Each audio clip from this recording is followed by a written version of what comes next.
अस्सलाम वालेकुम my YouTube family, कैसे हैं आप? उम्मीद है कि सब ठीक ठाक होंगे, खुश होंगे, मज़े में होंगे। आज मैं आप लोगों के लिए लेके आई हूँ बहुत ही डिफरेंट से डिज़र्ट की रेसिपी। इस डिज़र्ट में सारा कमाल इसकी लुक्स का है। आप किसी भी ईद फंक्शंस पे, किसी भी पार्टी फंक्शंस पे इस तरह से बनाएंगे तो बहुत ही क्लासी इसकी लुक आती है। तो आइए चलते हैं इसकी रेसिपी की तरफ। बिस्मिल्लाहिर्रहमानिर्रहीम। सबसे पहले आपने कोई भी एक जेली ले लेनी है। फिर उसके बाद एक पैन में 2 गिलास पानी ऐड कर देंगे, ये 1 एंड ये 2। फिर हम इसको थोड़ा सा बॉईल कर लेंगे। बॉईल करने के बाद इसको हम एक बॉल में शिफ्ट कर देंगे।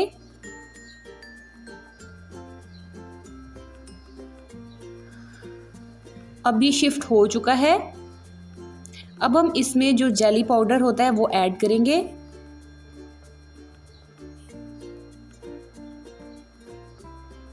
इस तरह से ये ऐड हो चुकी है। अब हम इसको हल्का सा मिक्स कर देंगे। इसको अच्छे तरीके से मिक्स करेंगे ताकि इसमें कोई भी लम्स वगैरह ना रहें। ये अच्छे से मिक्स हो चुकी है। अब हम इसको थोड़ा सा ठंडा करेंगे। इतना ठंडा रखेंगे कि ग्लास में डालने से ये ग्लास इससे क्रैक ना हो। फिर मैं इस जेली को इस तरह से ग्लास में ट्रांसफ़र करूँगी। 2 बड़े साइज़ के चम्मच मैं हर ग्लास में ऐड कर दूँगी। उसके बाद हमने ग्लास को इस तरह से किसी भी ट्रे में इस तरह से रखना है, जैसे मैं रख रही हूँ, थोड़ा सा टेढ़ा करके किसी भी ट्रे में रख लें, या फिर आपके पास कोई भी इस तरह की चीज़ अवेलेबल हो, या फिर आप किसी बॉक्स में रख लें, या फिर किसी दीवार के साथ आप इस तरह से इसको रख सकते हैं कि ये इसकी पोजीशन ये वाली मेंटेन रहे। फिर मेरे पास एक ड्राई फ्रूट ट्रे पड़ी है, उसमें भी ये इस तरह से रखे जा सकते हैं। यहाँ इनको 10 मिनट के लिए ठंडा करेंगे। फिर हम इसको 1 घंटे के लिए फ्रीज़र में रख देंगे। तो उसी तरफ एक कढ़ाई में हम लेंगे 1 kg milk, full fat milk है ये हमारे पास। इसको ऐड कर देंगे। फिर इसमें से थोड़ा सा मिल्क मैंने इसमें से निकाल लिया है ताकि इसमें कस्टर्ड को मिक्स किया जा सके। इसके बॉयल आने का वेट करेंगे। जैसे ही इसमें बॉयल आएगा तो हम इसमें शुगर ऐड कर देंगे।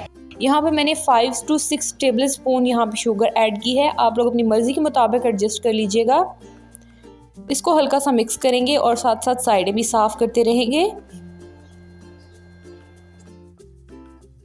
फिर जो हमने मिल्क साइड पे निकाला था उसमें कस्टर्ड पाउडर को ऐड कर देंगे। 2.5 टीस्पून मैंने यहाँ पे ऐड किए थे। थोड़ा सा हमें कस्टर्ड की क्वांटिटी थिक चाहिए तो इसलिए मैंने यहाँ पे थोड़ा सा ज़्यादा ऐड किया है। तो ये कस्टर्ड ऐड हो चुका है। इसको जल्दी से मिक्स कर देंगे ताकि इसमें कोई भी लम्स वगैरह ना बन सकें। यहाँ पे मैं स्ट्रॉबेरी फ्लेवर यूज़ कर रही हूँ। अगर आप मैंगो या कोई और फ्लेवर यूज़ करना चाहते हैं तो उसी की आप जेली लेंगे और उसी की आप कस्टर्ड पाउडर लेंगे।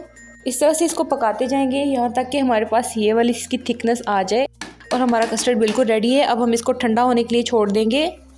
दूसरी तरफ मैंने यहाँ पे लिए हैं एप्पल्स। मैं इनको इसी तरह से छिलके समेत ही कट करूँगी। अगर आप लोग इसका छिलका उतारना चाहते हैं तो उतार भी सकते हैं।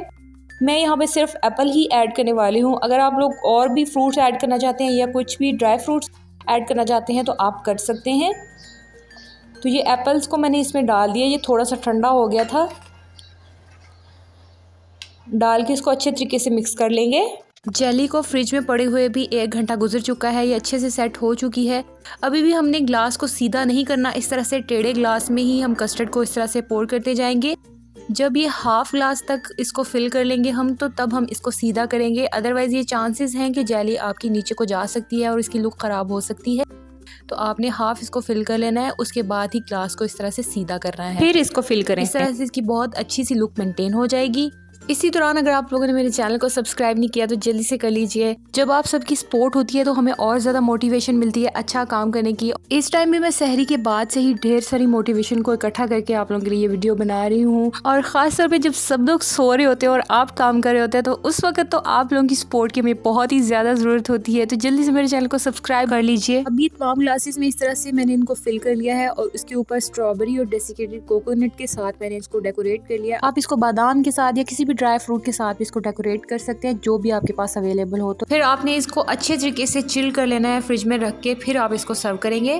कितनी अच्छे तरीके से ये बनके रेडी हो गया है और तमाम ग्लासेस में इसकी बहुत ही अच्छी सी लुक आ रही है, बहुत ही क्लासी सी लुक आ रही है, बिल्कुल रेस्टोरेंट स्टाइल में जिस तरह के आप मीठे खाते हैं। तो इस ईद पे आप लोगों ने इसको ज़रूर ट्राई करना है। अगर ईद पे ना कर सकें तो आप किसी भी दावत में इसको ज़रूर बनाइएगा। बहुत ही अच्छा और बहुत ही मज़े का ये लगता है। फुल ठंडा करके इसको सर्व कीजिएगा। और अगर आप लोग बनाए तो मेरे साथ रिव्यूज़ शेयर करना मत भूलिएगा। वीडियो पसंद आए तो उसको लाइक कर लें, अच्छा सा कमेंट कर दें और चैनल को ज़रूर सब्सक्राइब कर लीजिएगा। आऊँगी अब मैं अपनी नेक्स्ट वीडियो के साथ, तब तक के लिए अल्लाह हाफिज़।